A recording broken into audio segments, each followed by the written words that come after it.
Yeah, it's been a good week. We had some really good morning practices. We're able to get out and recruit some and able to play some of the guys, the younger guys have been on scout team and whatnot, got them some reps. I think we used the week wisely and also, got some prep work done on Central coming into this week. And the guys got, the weekend away, which I think will be really good. Having a bye week this late is maybe not ideal, but it is what it is, and so we took advantage of it.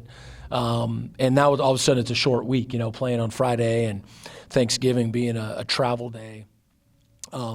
But, yeah, I think that we'll get together today as a team, but I think that everybody's going to be re-energized, even just with that short time off and knowing that it's such a big game, rivalry game, a place where, our staff has not been. This will be our first time there.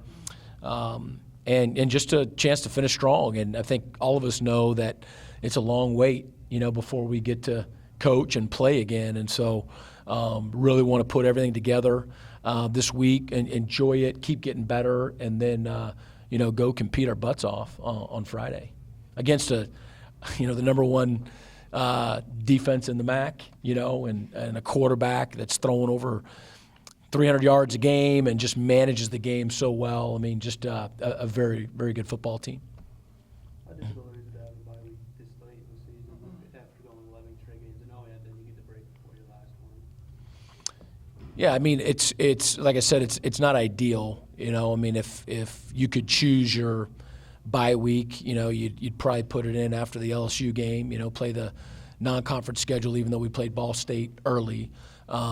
And have a break and sort of get refocused for the conference season. Sometime in the middle of the season gives you a chance to recuperate physically, and just to take a step back and to look at where things are at, and how you want to approach moving forward. So, so we took advantage of it, just with the 1 week left to go for sure. But I think most of the time you have them earlier in the year. How do you keep the players focused, being that this is a holiday week and then you're playing right after a holiday? Just how do you keep them focused? Well, we did that last year, but we were home, and so again, traveling, on Thanksgiving will be new, different for us. Our non-travelers will be done with the week, Wednesday evening, get a chance to get home and whatnot. But we're going to get all of our work in. We're not going to shortchange any of that, but we've designed it in a way where guys will be able to get off campus and into homes for part of Thanksgiving, to get a good meal in and to get away. But then we'll get back together and we'll travel, in the early evening to get out there. I think Friday's a great day after Thanksgiving to play football. People talk about some of the issues with that, with people having Thanksgiving and traveling and whatnot. But I think it's a great day to be playing football, and so we'll get there Thursday night and be ready to go Friday. What's the plan at quarterback this week? Is Reggie starting or is Yeah, we haven't named that yet. Both were taking reps and whatnot throughout the week last week, and again, I think we've said it all along in that. The reps really haven't changed, like the number of reps, all the way through the year, other when Reggie couldn't go. And Coach even last week had, Brogan with the ones, Reggie with the twos, and then Reggie with the ones, and Brogan some with the twos. It's been long enough now that our team's comfortable with both guys, and so we'll determine that here shortly. And then for both coordinators, my only question is, how can a bye week help in game plan, getting that extra week to look at an opponent? Yeah, offensively, you get a chance to watch a lot of film, and especially this late in the year when you have every game to look at, and if anything, you end up with probably too much on a call sheet, and you got to pare it down because you have a lot of time to watch film and some really good ideas that kind of pop in your head as you think about it. But then you get to yesterday and today, and you just got to really, in your mind, focus on, okay, what do we do best? How can we attack them? And how can we get our guys in the right position? So a lot of it is, you almost watch so much film, you come up with so many ideas, it's paring it down when you have extra time.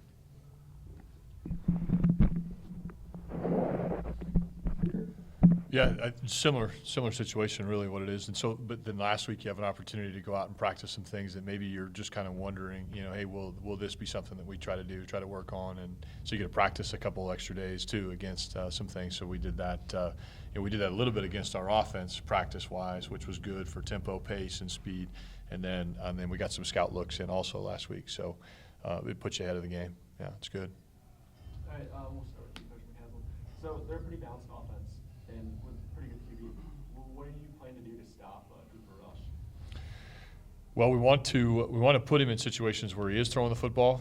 That's first and foremost, and that doesn't necessarily stop him because that's what he's good at. He does a great job. Coach said managing the game and throwing a good ball. But we've got to get to those situations where it's, in other words, we believe they're going to want to come in and try to run the football against us, and so we've got to get to that position, and then at that point it becomes a game of coverage manipulation and trying to not give him the throw that you think that he wants right away, and hold the ball just a count longer, give your guys an opportunity to get to him, or move him out of the pocket where maybe maybe he can't throw as good a ball as when he's sitting in there and with good feet. So. And then move on to Coach DeBoer. Do you plan on using the same personnel for the game, or are there any changes that you're going to try out for the final game of the season? Oh no, we would plan on. Our guys, we're going to win a football game, and so, I just think it's a matter of using the same. When I said use our personnel, it's using the guys that we have that have been playmakers for us all year. I don't know if that's what you mean by that, but yeah, it's not like we're going to play a bunch of freshmen or anything like that just to get them ready for next year. I didn't know if that's what you meant. So no, we're going to win a football game, and our guys have been doing it all year long. Are going to be the guys we count on. And then Coach Creighton, what in this final game of the year rivalry, what things can you do to get that second win of the season? Well, we're keep going after playing our best football. Again, we're not with the guys until 2:25 today, so I haven't seen them.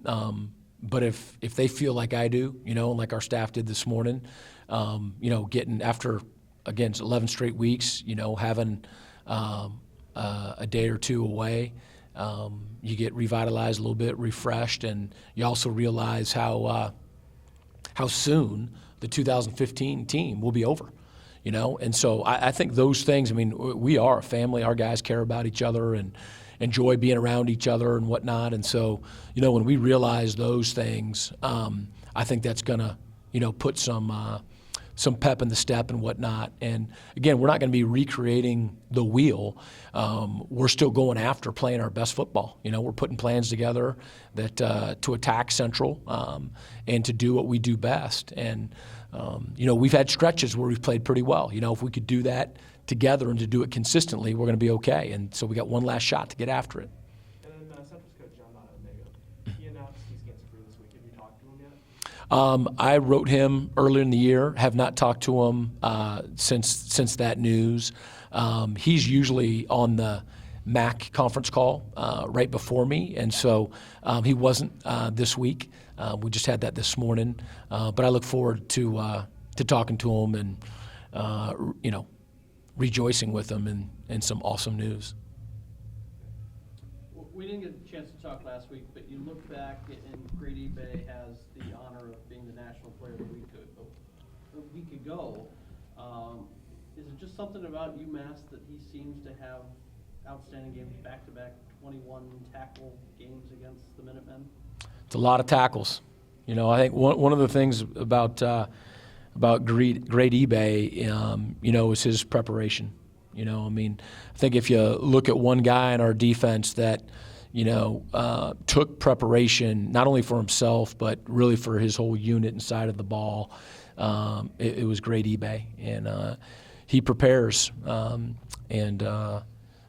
he goes into a game, knowing what we want to do defensively and knowing what the offense is good at and what they're going to try to do. And 21 tackles is a lot of tackles.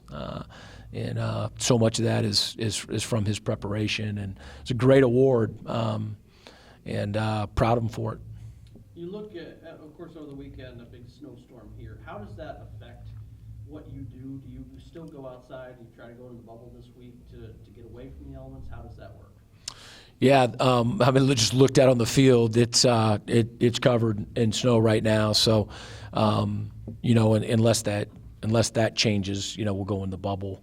You know, thankful for having a place, an indoor facility like we have. It's an awesome facility, as you know, full length field with plenty of room, you know, outside of that. And so we're not going to shy away from, you know, cold and whatnot. We understand it's probably going to rain and be not too cold, but be raining on Friday.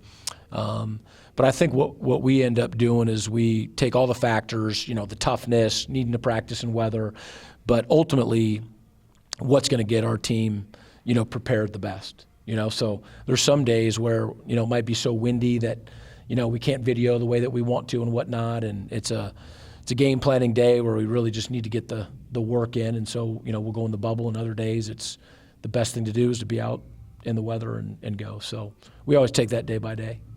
With the exception of the last time, the last few years, the road team in this series has been the traditional winner of this game. Does that, just being a rivalry game, being a road team, is you think just a luck of the draw, or how does a road team always play better in a rivalry series?